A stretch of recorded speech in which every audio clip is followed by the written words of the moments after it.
9 సార్లు ఫోన్ చేస్తే రెస్పాండ్ అవ్వలేదు. ఎంఈఓ ఎందుకున్నాడు? ఈ ప్రాంతంలో స్కూల్లో ఒక్కరు కూడా టీచర్లు లేదు. నిజంగా మంచి ప్రభుత్వం అంటున్నారు కదా, ఏం చేస్తున్నారండి ప్రభుత్వము? ఏం చేస్తున్నారు ఈ పిల్లలకి స్కూల్లో? నిజంగా ఈ యొక్క జీకే వీధి మండలంలో చాలా గ్రామాల్లో టీచర్స్ లేరు. ఆ పిల్లల పరిస్థితి ఏంటి? పిల్లలు చదువుకోవాలా లేదా? ఏదైనా అంటే ప్రభుత్వం వాళ్ళు ఏమంటారంటే మీకు అన్ని విధాలుగా ఆదుకుంటామంటున్నారు. ఏం ఆదుకుంటున్నారు మీరు?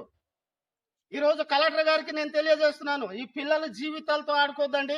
దయచేసి విద్య నేర్పమని చెప్తున్నాము, టీచర్లు పంపించమని చెప్తున్నాము. రేపు పొద్దున ఈ పిల్లలు చదువుకోకుండా ఈ ఏజెన్సీ గిరిజన పిల్లలు విద్యా బోధన లేకుండా ఒక రౌడీయో లేకపోతే ఒక స్మగ్లరో లేకపోతే ఒక నక్సలైట్ గా అయితే ఈ రోజు ఇక్కడ సంబంధించినటువంటి అధికారులు దానికి బాధ్యత వహించవలసి వస్తుంది. కనుక దయచేసి తక్షణమే రేపు పొద్దున గాని టీచర్లు ఇక్కడికి రాకపోతే మేము రోడ్ ఎక్కవలసినటువంటి పరిస్థితి ఉంటుంది. ఈ ప్రాంతంలో ఎన్ని స్కూల్కి అయితే టీచర్లు లేదో అన్ని స్కూల్కి వెళ్ళి మేము తాళం వేస్తామని హెచ్చరిస్తున్నాను, గమనించగలరు.